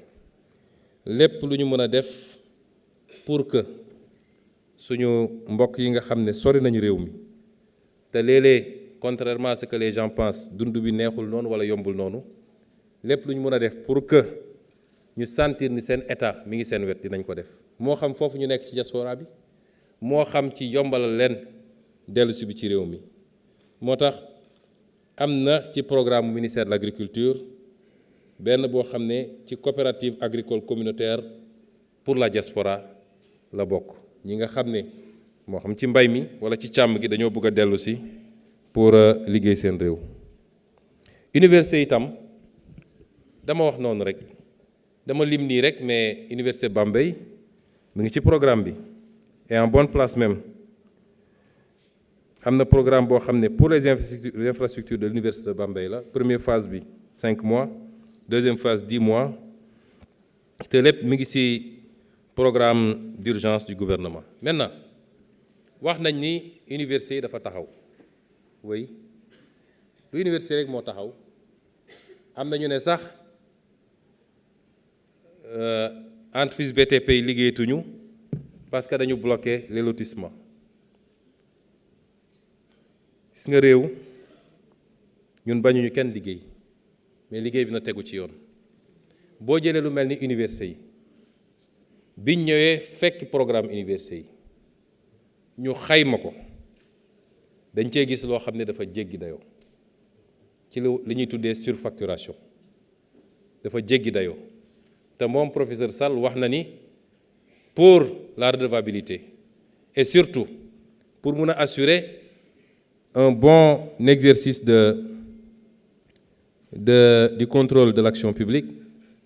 faw rek ñu dem à ce niveau-là. wax naa ko léegi si nga li ma doon wax démb opposant lay wax tey ku ñu wóolu ba fal ko jaruta félicité parce que defar na tali wala defar na université daf ko war a def te defu ko ci alalam, alalu réew mi la ko defee daf ko war a def. bu ko defut loolu mooy musiba bi, mais da ko war a def. bu ko defee ci budget bi l'impôt sénégalais yi la ñoo joxe seen dërëm ak dërëm. bu demee lebi ji bor bi damay wax toujours ni bor bi l'impôt bu ñu jëlale la c'est de l'impôt différé. kon lu fi gouvernement def xam leen ni yéen sénégalais yéen a ko financé. kon tàcc yu bëri yi parce que defar nañu tali wala defar nañu stade jaru ko. lenn rek moo jar a laaj naka lañ ko defaree ñaata lañ ko defaree est-ce que noonu la waroon a jar ak est-ce que priorité la ci réew mi par rapport ak yeneen priorité. c'est ça les vraies questions. loolu biñ ko commencé ba léegi di ko xayma amul benn infrastructure bu ñu def ci 10 ans yi te surfacturation amu ci 10 ans yi. nga dem ci université yi monsieur le ministre de l'enseignement supérieur dafa bëggoon a ubbi université Matam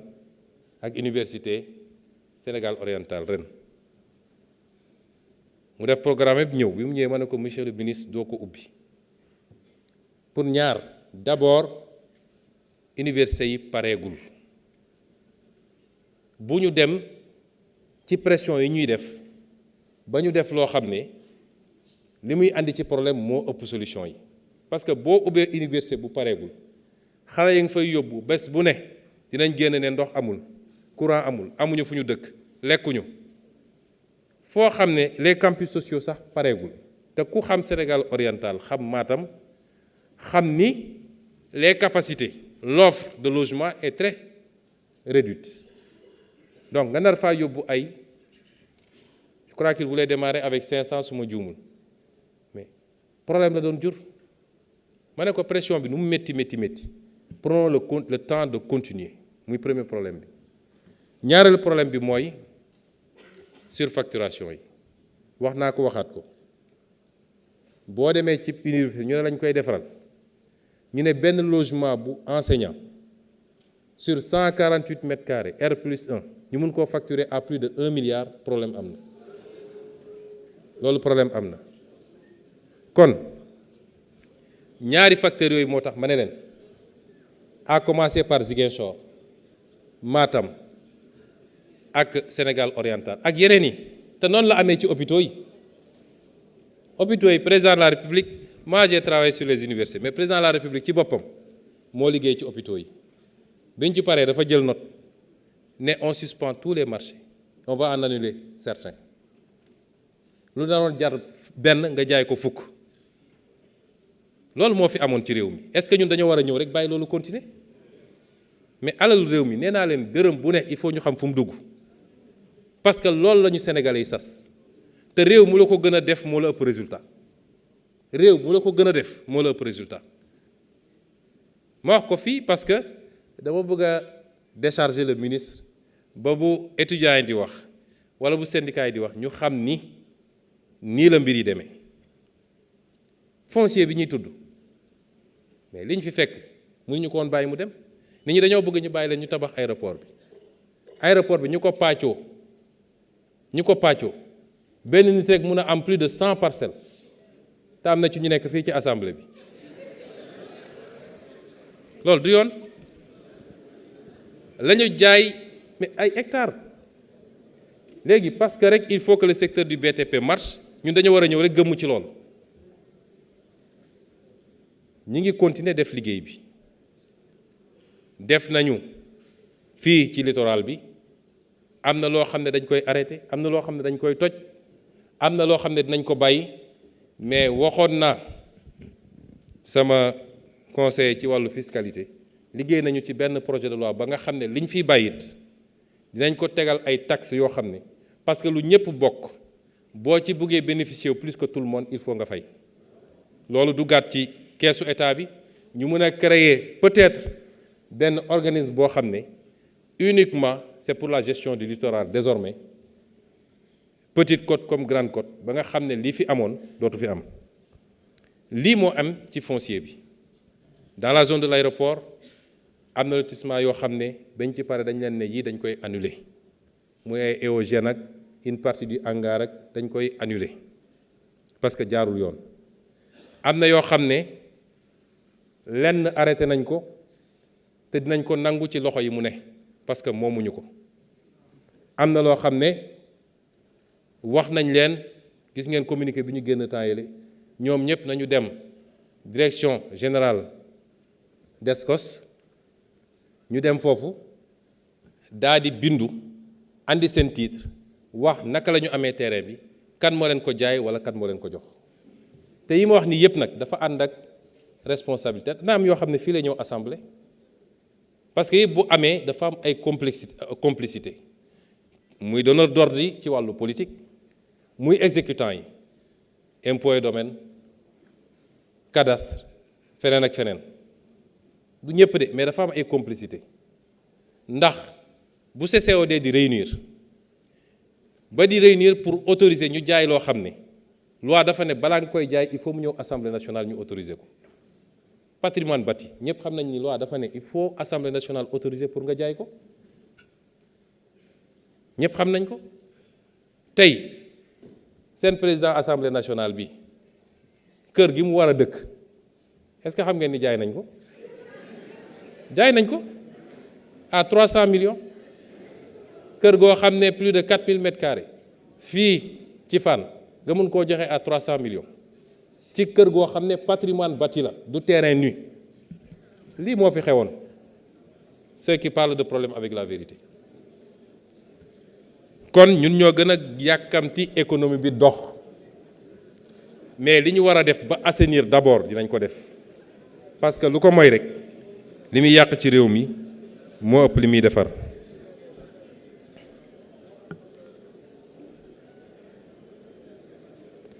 wax nañu it ci càccum njur mi waaye càccum njur mi am na loo xam ne tey ministère bi nga xam ne moo koy toppatoo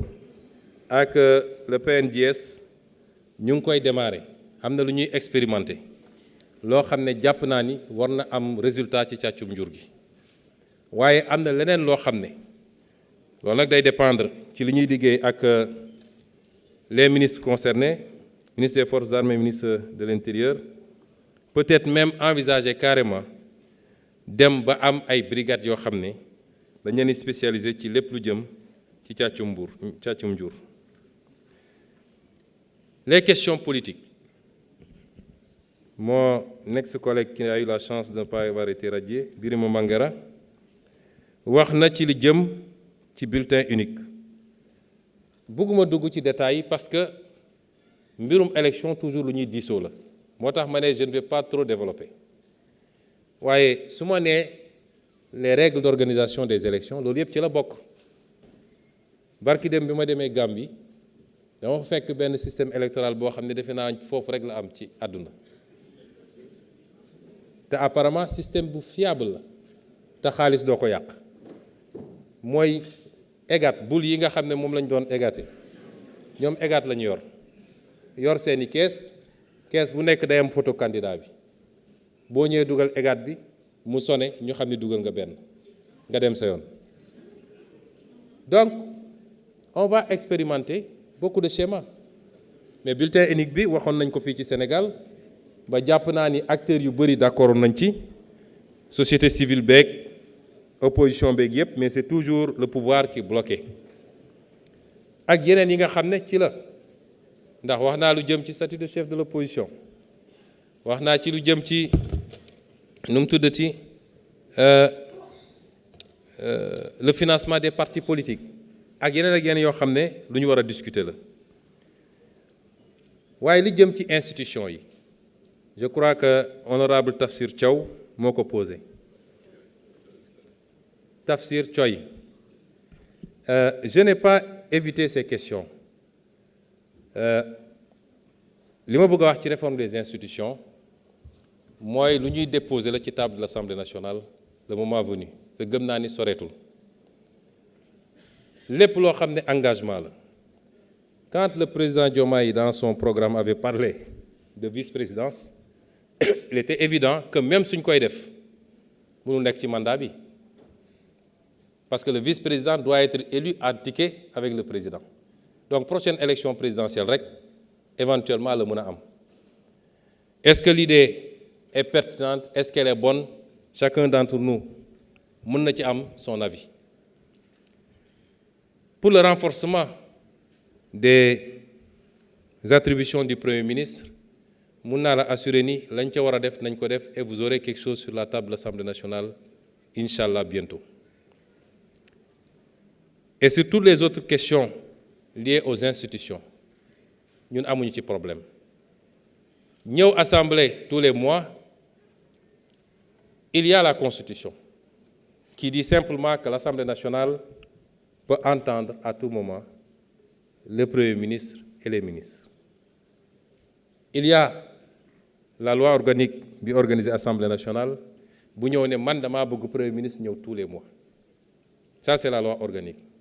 Mais la Constitution a dit que le Premier ministre et les ministres peuvent être entendus à tout moment et peuvent se faire représenter bu dee mu ñu ñëw.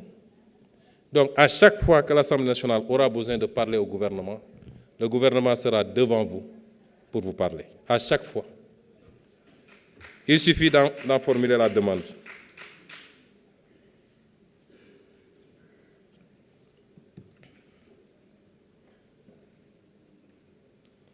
Je vais passer sur beaucoup de questions.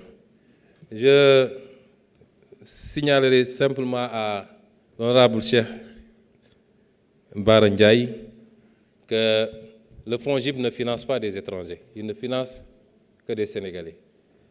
Et pour le reste de l'intervention, nous sommes tout à fait en phase avec vous. ànd nañ ci ak yéen. Alors, mais je dois préciser également que Université Sénégal Oriental arrêté wul ku leen ne travaux yi chantier arrêté wul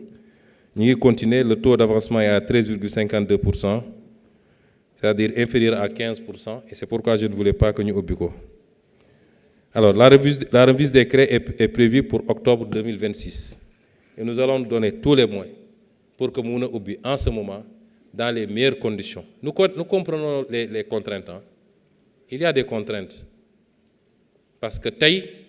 université yi nga xam ne ñu ngi fonctionner mais les conditions sont presque impossibles, aussi bien pour le corps enseignant, pour les étudiants et pour le personnel administratif.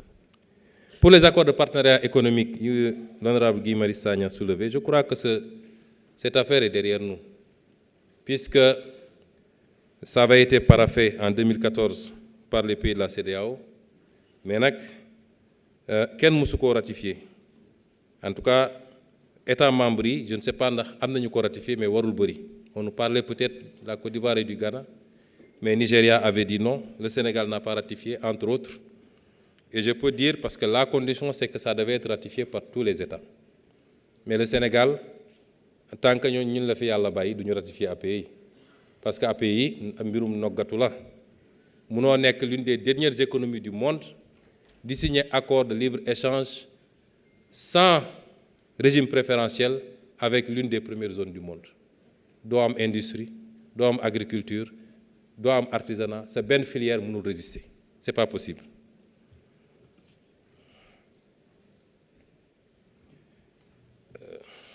Pour la réforme du franc CFA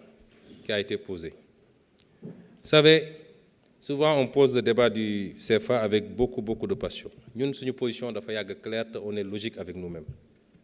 Nous avions toujours dit que le CFA tel qu'il était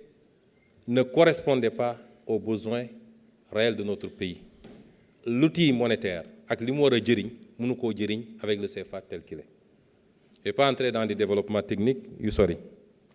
on avait dit qu'il faut que ça soit réformé. Suñ ko mënee am dans le cadre bi ñu bokk UEMOA, parce qu'il y a énormément d'avantages à être dans ce cadre-là. Énormément. Mais il y a des inconvénients. Puisque nous sommes des panafricains, et le panafricanisme commence par les espaces communautaires. Ñu ne du ñu jóg rek ne génn nañu njëkk a waxtaan ak suñu mbokk ne leen lii ak lii baaxut bu dee ñoom d'accord nañ ci ak ñun ñu dem vers cette direction mais on reste dans la zone bu dee nag d'accord uñu si am nañu sañ-sañu demal suñu bopp biñ ñëwee gis nañ ni am na liggéey bu ñu commencé tey la BCEAO continue à travailler sur la poursuite des réformes du CFA parce qu'il y a eu la réforme de 2019. Mais jusqu'à présent, l'accord de ratification bi nga xam ne andi nañ ko fii Assemblée nationale monsieur le président de l'Assemblée nationale peut-être que da ngeen jeex ci seeni archives ba xam accord boobu andi nañ ko fii ci Assemblée nationale mais kenn ratifié gu ko la réforme de 2019 déjà qui était une avancée mais nous tous on avait dit bien mais peut mieux faire. Alors tey jàpp naa ni il faut réactiver ça et que Assemblée nationale ratifie ko rapidement accord boobu supprimé woon na le compte d'opération et l'obligation de centraliser nos réserves en France. C'était déjà une très grande avancée. Ensuite, accord boobu génne woon na les représentants français yi nga xam ne dañ doon siéger dans les organes de la BCEAO et au niveau de la commission bancaire kon jéego la woon léegi nag fii ñu toll nii bokk na ci li nga xam ne won nañ ñu ko ñu gis ko mooy turu koppar gi xam na lu ci nit ñi liggéey ba am ay propositions yu ñu def yoo xam ne pour man ça va dans le sens bi ñu bëgg ndax ay tur la yoo xam ne dafa méngoo ak suñuy cosaan ak suñuy aada kilifa yi war cee tànn liggéey it ci li nga xam ne moom la ñuy wax fexe ba am panier de monnaie moo xam dañuy diversifier à côté de l'euro ñu am dollar pour ñu permettre ñu am un peu de flexibilité ñetteel bi mooy koppar gi léegi ñu koy defaree fii balaa ñu koy dem di defaree Chemalière la tudd xaw ma fan loolu it avancé nañ ci ba mbirum terrain bi ñu war a def affaire bi sax ñu ngi woon ci waxtaan bi mu des nag lii nga xam ne mooy les perspectives pour la monnaie unique de la CEDEAO nga xam ne moo gën a yaatu UEMOA di 8 États CEDEAO di 16 waaw léegi bu dee lii ñëw nañu waxtaane ko gis ne ay avancé yu am solo ñu ngi ci mu des léegi que chef d'État yi war a daje pour jël les décisions ñun dañ naan bravo te continuer liggéey bi ndax am li ñu war a am bokkook suñuy mbokk te ndaje bi du tas moo ëpp solo nga am li nga bëgg a am waaye ci beru foofu lañ ci toll te lañ ci war a def nañ ko def ndax xam ngeen ni ñun dañoo am suñu ligne te dañ koy assumer te liñ ci war a liggéey dañ ko liggéey. li nga xam ne nag dafa jëm ba léegi ci infrastructure yi surtout yoon yi am na programme yi ñu fi fekk yoo xam ne it effectivement bi ñëwee dañ ko arrêté lu mel ni PSD bi programme de désenclavement bi lan moo tax ñu arrêté ko benn programme bi fekk nañ fi ay centaines de milliards yoo xam ne ay arriérés yu ñu amee entreprise locales yi lu mel ni Areski lu mel ni CSE lu mel ni Sotracom ak ñeneen ak ñeneen. Ensuite conditions yi ñu defee mbir mi ndax commission li ñu joxe ci commission rek ay milliards la ay milliards ci commission parce que nit nee na moom moo xam tubaab ya moo waxtaan ak ñoom moo leen andi nga mun ko jox commission ay milliards et milliards muy doon des surcoûts sur le projet. Et bi ci mujjee mooy ñoom xaaruñu sax parce que boobu gisuñu lu dul élection ñu lancé travaux yi te ñi nga xam ne ñoo financé programme bi muy suñu partenaire Grande-Bretagne dafa am ay clauses yoo xam ne dañ ko ci dugaloon bokk na ci il faut ñu def les études d'impact environnemental loolu nag ñun lañ koy defaral ndax yoon yu bëri dañ koy defar ñaari at ñetti at mu yàqu parce que lan defoo étude d'impact environnemental ba xam lan la mën a yàq ci environnement bi wala lan na environnement bi mën a yàq ci moom ban qualité sol nga am bu tawee ban direction la cours d'eau yi di jaar et cetera yii yëpp moo tax bi ñu ñëwee ñu ne nañu teggi suñu tànk xool ci la ñu commencé waxtaan ak suñu partenaires yi heureusement ñoom it un gouvernement travailliste ñëw au pouvoir ci diggante bi temps yi recevoir naa un de leurs ministres ñu waxtaan ñoom dañu ne ñun amuñu problème pour ngeen renégocier parce que lii ngeen wax ni jaaduwut loolu d'accord nañ ci ba ci nag le contenu local parce que ñun dañu bëggoon au minimum 30% jëm kaw ñu jox ko des entreprises locales kon yii moo taxoon tamit ñu suspendre il faut que sénégalais yi xam leen ñun ñoo leen gën a yàkkamti am résultat ñun ñoo leen gën a yàkkamti am résultat mais nag yàkkamti bu la taxee nga escamoter sa fondation kër gëm naa ni di nga tabaxaat de moo tax nañu defar mbir yi nañ ko war a defaree à la base boobaa loo teg mu dëgër boo bëggee gratte-ciel di nga ko am incha allah wax nañu affaire SN La Poste comme toutes les autres sociétés nationales en difficulté mais loolu c'est le bilan malheureusement bi ñu fi fekk Poste dañ ko yàq au fil des ans man may nekk fii député j'avais adressé une question écrite au gouvernement sur la situation de la Poste et de la Poste Finance déjà bi may nekk député dans les années 2017 ñetti directeurs yi fa enchaîné wu pour une entreprise boo xam ne waruloon dépasser peut-être 1000 ou 1500 agents mi ngi presque aujourd'hui à 4000 recrutement politique foo jëlee dugal moo di la masse salariale boo xam ne attanu ko parce que li ñu war a xam mooy société yooyu yëpp état bi waru foon di fay ay salaires c'est des sociétés qui doivent créer les conditions de leur viabilité financière. C'est la même chose pour Air Sénégal, c'est la même chose pour SAPCO, c'est la même chose. Il y a des sociétés, demandez au ministre des Finances, le ñuy daj, c'est des sociétés qui sont sous perfusion et pourtant l'État n'a pas d'obligation de le faire. Kon ñu ngi liggéey ci restructuration bi ci loolu la ñu nekk pression yi mun na bëri lool secteur boo jël santé éducation nationale travailleurs des collectivités locales keneen ak keneen wax naa ni am na lu ma doon xaar keroog j'ai reçu des syndicats de l'enseignement supérieur ma ne leen am na lu may xaar pour ñu commencer discussion bi dajale syndicats yëpp ñu waxtaan parce que ni ñuy waxee rebasing budgétaire noonu laa bëggee ñu def rebasing social. Le système n'est pas viable. Ce n'est pas seulement le système de ces établissements, de ces sociétés nationales. C'est le système de la fonction publique dans sa globalité. La masse salariale n'est pas tenable pour le Sénégal. te leen waralu ko lu dul des recrutements clientélistes 29 000 agents qui ne correspondent à aucun emploi loolu foog nga ni c'est normal pour un pays comme le Sénégal ku ñu nommé rek nga commencé jël carnet bi boo paree ci village bi jël commune bi boo paree ci commune bi jël département bi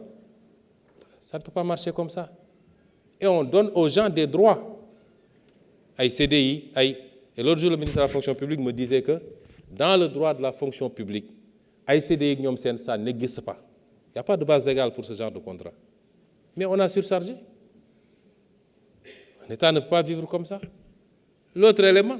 c'est les disparités qui ont été créées dans la masse salariale. te li koy andi mooy ku yooxu rek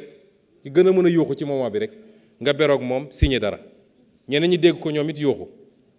mais on ne peut pas gérer les équilibres État dañuy gérer des équilibres la masse salariale dafa am nu mu doon doxee jusqu'à au départ de Abdoulaye Wade de Abdou Diouf au moins mun nañu ne PS nii ak nii ak nii mais l'État moom am na des fondamentaux yoo xam ne dañ ko doon respecté nga xam ni nii la kii lan mooy indice am lan mooy grade am lan la correspondre ci salaire après chacun peut avoir des avantages liés à ce corps là on est d'accord mais ni ñu ko defee ces dernières années ces 20 dernières années ça a complètement déstructuré et c'est ça qui crée la surenchère syndicale parce que ku nekk danaan su ma yooxul duñ ma jox ñun nag yooxu taxul nga am yooxu taxul nga am li ñu mën a def dinañ ko def parce que travailleur bu ne yéene nañ ko lu dul jeex yéene nañ ko waaye nag nit loo am rek ngay joxe État li mu am la mën a joxe boo ma laajee lu ma amul ma ne la mënuma ko te am nga droit nag manifester mais le droit syndical est également encadré dans ce pays les travailleurs des collectivités locales quelqu'un l'a dit ici revendiqué nañ pendant des années bloquer les collectivités locales les gens auraient pu appliquer li nga xam ne moom la loi wax mais au finish bi discussion amee ils se sont rendus compte qu'ils avaient tort pour une grande partie parce que ñoom ñi doon réclamer prime yëpp en réalité il n'y en a que 1000 combien 1070 sur combien sur 16 000 qui en avaient droit qui sont des agents conformément à l'accord bi taxoon ñuy wax pendant des années ngeen bloqué lépp ku dem du am kayitu juddu yooyu yëpp il faut ñu xoolaat ko tout ce qui sera possible pour améliorer les conditions des travailleurs nous le ferons tout parce que yéene naa leen lu ne mais na ñëpp raisonnable surtout nag fii réew mi toll na ñëpp raisonnable ñëpp àndandoo ñu fixer les mêmes objectifs.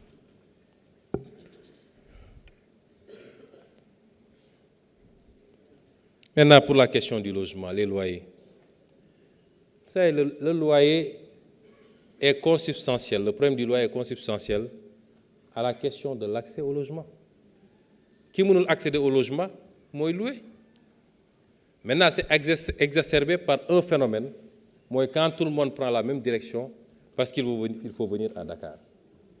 C'est ça le problème du loyer. Moi, les solutions qu'on y apporte, c'est d'abord cette approche de polarisation parce que soo fexee ba Sénégal fu ne am pôle boo xam ne mun na téye lu bëri ci ñi fa bokk defe naa ma riirandoo bi dem benn place dina wàññeeku. Deuxième bi mooy l'accès au logement social. Le ministre de l'Urbanisme est en train de faire un bon travail. On a 500 000 logements sociaux identifiés ni war nañoo fexe ba am ko dans les années à venir. Il y a tout un programme bien ficelé qui m'a été présenté récemment boo xam ne am nañu yaakaar ni dina ci mën a dem boo ci boolee nag ce qu'on va faire pour l'accès au foncier xam ngeen lu loi wax mooy sénégalais bu ne war naa mën a bind dem domaine bind déposer man maa ngi tudd Ablaye Ndiaye maa ngi dëkk fii yaroo fi màggee fi am naa nangam ci at waaye musuma am lopin de terre bu ma dëkk ñu enregistrer demande yooyu bu ñu nee lotissement administratif am na je ne parle pas de lotissement privé lotissement administratif bu amee dañu ne bi CCOD pare dañu war a réunir une commission bii jël tous les demandeurs ñu xool ay critères yu ñuy établir ñu seet ñan ñoo gën a remplir critères yooyu pour jox leen ay terrain mais loolu amul fii gis nga fii lotissement bu amee gars yi ay quota la ñuy jël quota ci kaw lay commencé nag ba ci directeur yi quota kii il faut mu am tant de parcelles kii il faut mu tant de parcelles jabaram il faut mu am temps mindaanam nañ ko may benn ainsi de suite ainsi de suite. il faut ñu xoolal li ñu annulé ci mbuurkat est-ce que xam ngeen ni am na ay autorités yoo xam ne ñoom rek amoon nañu fa des centaines d'hectares mbuurkat bi centaines d'hectares laa wax. yooyu yëpp bu ñu ko couplé boole ko plus li ñu war a agir sur le coût des matériaux de construction gëm naa ni ça aura un impact appréciable ci loyer bi wala ci l'accès au logement. Si tu règles l'accès au logement, tu règles la question du loyer. Alors, le statut des conseils municipaux, bi nga xam ne Amadou Ba soulevé na ko fii il a tout à fait raison. Mais loolu yëpp dinañ ko gérer parce que ñu ngi jëm ci l'acte 4 de la décentralisation Inch'Allah. Mais cette fois-ci, ce sera une vraie réforme de la décentralisation. Le ministre des collectivités territoriales, pratiquement weer wu ne mi ngi organiser des consultations ak les différents acteurs di waxtaan ak ñoom ci les axes majeurs yi nga xam ne mooy la fonction publique locale, le statut des conseils municipaux, la place du quartier. Et surtout, la vraie question, moi, le financement des collectivités locales. Nos collectivités locales ne sont pas viables parce que le mode de financement n'est même pas obsolète, il n'est pas bon. Parce que li andi loolu mooy Sénégal dañoo bëgg a décentraliser mais le pouvoir exécutif comme moom moo doon écraser lépp danaan je ne veux pas que des gens émergent politiquement par ce qu'ils vont faire dans les collectivités. Gis nañ ko fii ci yenn mairie bi mu amee. Donc qu'est-ce qu'il faut faire? Il faut tout faire pour les priver de ressources. Réew yu bari fii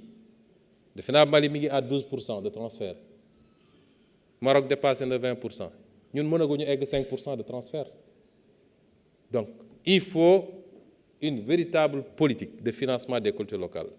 par des transferts d'un certain nombre d'impôts, par l'accroissement également des autres transferts,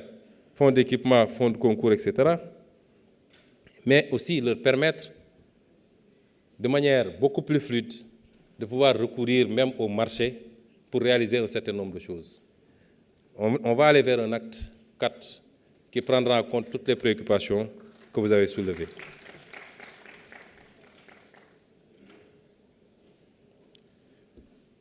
Borom kër gi nee na ma conclure parce qu'il y a une deuxième liste. Mais je crois que pare woon na, j'étais à ma dernière fiche. Il y a des questions auxquelles je n'ai pas répondu comme j'ai dit, parce qu'on ne pouvait pas répondre à tout. Mais Inch'Allah, dina am liggéey bu ñuy def pour retranscrire cette DPG et qui permettra d'avoir la totalité des réponses. Kon ñu ngi leen di gërëm sur votre écoute et je ne terminerai pas sans dire à Babacar Ndiaye que message bi may wax à la jeunesse, c'est un message d'espoir. Nee naa leen résilience, patience et engagement. Ce pays, c'est pour la jeunesse et la jeunesse qui s'est battue pour qu'on en arrive là, c'est la même jeunesse, avec la même énergie. Tout ce que j'ai dit dans la DPG génnul les conditions de l'épanouissement de la jeunesse, de création d'emplois, mais on le fera ensemble. Et enfin,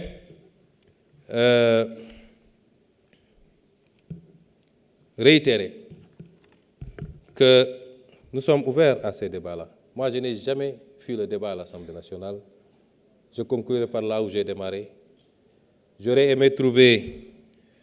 J'ai jamais eu peur du débat et j'avais proposé, même à l'un des députés qui n'ose plus venir à l'Assemblée, xamoon naa ni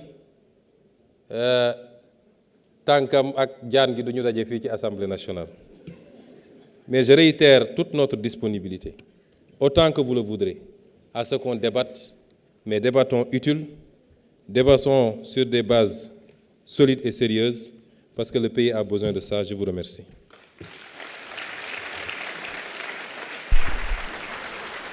Je vous remercie, Monsieur le Premier ministre. Donc, pour le deuxième tour de parole, la répartition